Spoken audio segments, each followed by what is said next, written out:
Bonjour tout le monde, je suis heureux de vous retrouver pour une nouvelle interview. J'ai l'immense plaisir aujourd'hui d'accueillir Eric Lebillon. Bonjour Eric, comment vas-tu? Bonjour Achille, ça va. Merci de ta visite. Bah écoute, c'est très librement et avec beaucoup d'enthousiasme que j'ai accepté de répondre à l'invitation de la SAF Bruel pour évoquer les différentes facettes de mon métier dans le monde du fromage.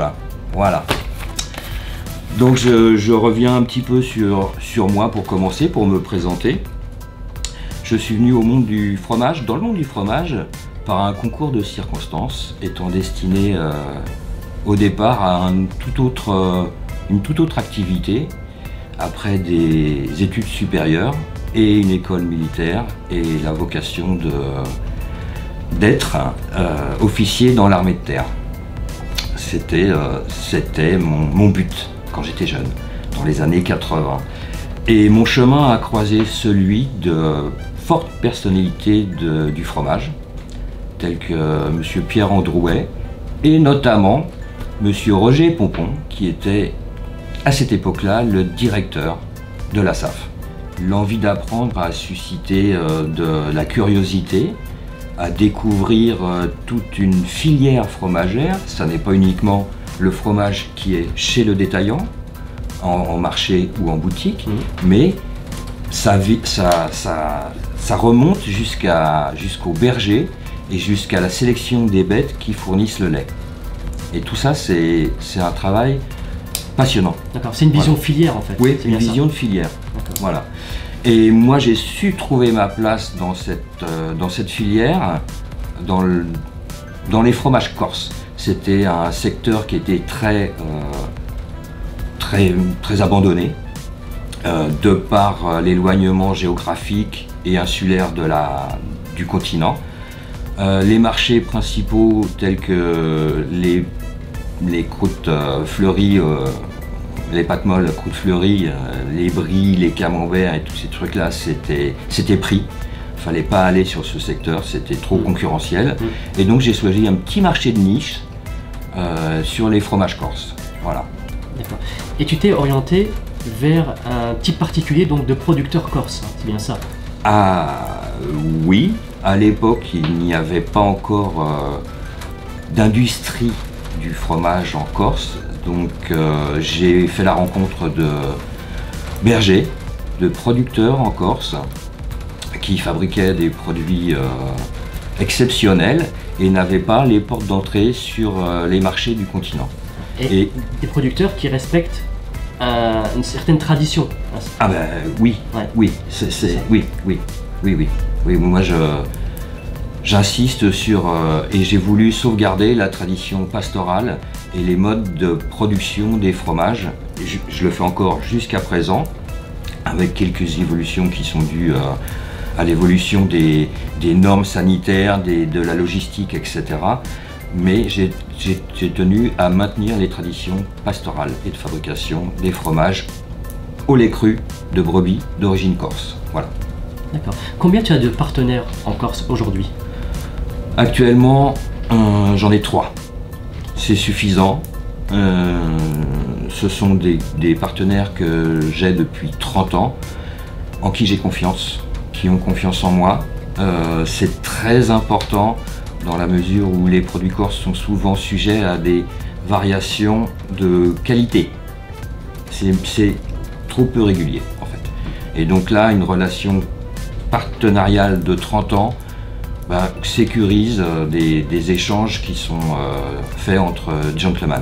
Donc j'ai commencé à travailler avec des anciennes générations, les grands-parents, les enfants, et maintenant je travaille avec les petits-enfants. Voilà.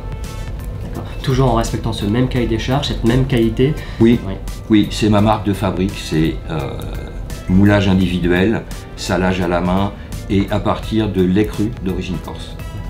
Est-ce que tu pourrais nous en dire un peu plus sur ta structure ici sur Paris?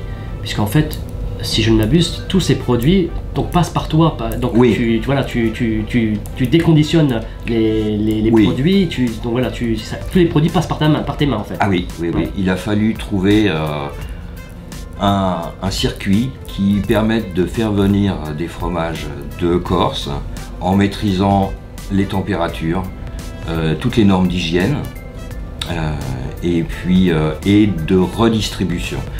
Donc j'ai donc installé un dépôt avec un agrément sanitaire qui m'autorise à déconditionner, reconditionner et sélectionner pour chaque client les fromages comme il les souhaite. Voilà. C'est un travail très intéressant, très valorisant personnellement d'avoir un outil de travail qui est performant. Donc tu l'as vu, oui. C'est ouais, j'ai visité le. C'est à la hauteur des exigences que je me suis fixé. Voilà. Il faut dire aussi que tu viens quotidiennement sur le mine de Rungis. Hein. Combien de fois par semaine? Je viens 2 fois sur le mine de Rungis parce que ça me plaît. C'est l'ambiance qui me plaît et parce que c'est sur le mine que j'ai commencé à travailler avec les premiers bulletins de salaire de la SAF. Donc c'est de la nostalgie. Le mine, ça a beaucoup évolué, mais de toute façon c'est incontournable. La présence, même en tant qu'acheteur ou en tant que fournisseur, est indispensable. En tant que force de vente, en tant que contact relationnel avec les différents interlocuteurs qu'on peut avoir sur le mine. C'est indispensable, la présence est indispensable. Voilà. Tu pourrais me donner quelques références, quelques noms de produits, de tes produits? Oui, il y en a un notamment qui s'appelle le Brin d'Amour. En 1953, il y a un berger corse qui a expédié sur les anciennes halles de Paris un surplus de fromage. Et durant le transport, les aléas d'une mer un petit peu déchaînée, la cargaison s'est renversée, il y avait des herbes aromatiques de Corse, des fromages, un petit peu de tout.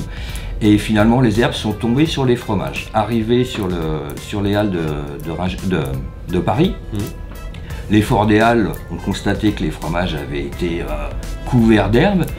Et comme à l'époque, effectivement, on ne perdait rien, on ne jetait rien, et que les procédures de contrôle à réception des denrées étaient très fantaisistes, ils ont gardé les fromages, ils les ont vendus en s'exclamant quel brin cet amour de fromage.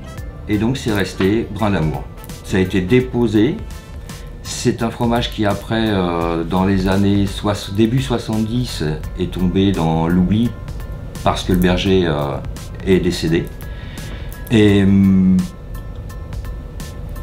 l'opportunité là de racheter cette marque, et ça s'est fait comme ça, voilà. Ça s'est fait comme ça. C'est mon père qui a racheté la marque et qui a essayé de développer avec beaucoup de difficultés et en même temps beaucoup d'aide de la part des crémiers fromagers et des personnes influentes du mine. Il l'a fait avec difficulté et beaucoup d'échecs également. Échecs. Maintenant, c'est quelque chose qui est stabilisé. Moi, j'aime ça. C'est un nom dont je suis fier. J'en vis et j'aime ça. Ça suffit à remplir une vie. Ça suffit à remplir une vie. Alors, on insiste toujours sur le fait que c'est lait cru, fabriqué à la main. Donc, pas de possibilité, même si on l'avait voulu, d'un développement. On a atteint une limite qui est celle de la production laitière en Corse. Donc, ça justifie les ruptures de produits, puisque c'est un produit saisonnier, et toutes mes gammes de produits, c'est saisonnier. Il peut y avoir des ruptures, c'est normal, c'est la nature. Voilà. Une belle histoire en tous les cas pour le Brin d'Amour. Maintenant en le dégustant on pensera à toi désormais. Oui. Voilà. Et la dernière chose, donc quand j'étais venu te voir, donc super structure, on avait installé ensemble donc les codes barres. Comment ça se passe au niveau maintenant donc de la traçabilité, au niveau des codes barres? Moi j'avais déjà une traçabilité qui était en place, qui est manuscrite. C'est suffisant. La SAF a développé un outil informatique qui permet avec elle de tracer les produits, de tracer les quantités, l'origine, les poids et la destination. Donc c'était très favorable à la mise en place de cet outil. Quelques petites semaines de rodage et c'est maintenant tout à fait opérationnel. Alors j'insiste sur le fait que mon maître mot c'est la rigueur. tant en termes de qualité, de service et d'hygiène. Donc on parlait de traçabilité et d'hygiène, ça n'est pas que ça s'inscrit dans un plan de maîtrise sanitaire, mais je pense que sur la rigueur, on s'entend, on a des points communs avec la SAF. Voilà, vraiment. C'est un point commun qu'on a avec la SAF, c'est la rigueur. Ben, merci beaucoup. Ben, je t'en prie. Merci beaucoup Eric. On en sait un peu plus maintenant donc un petit peu sur ton histoire. Désormais, ben, quand vous croiserez donc Eric sur le carreau, ben, n'hésitez pas à lui poser des questions, à lui demander éventuellement de déguster donc, des produits, pourquoi pas.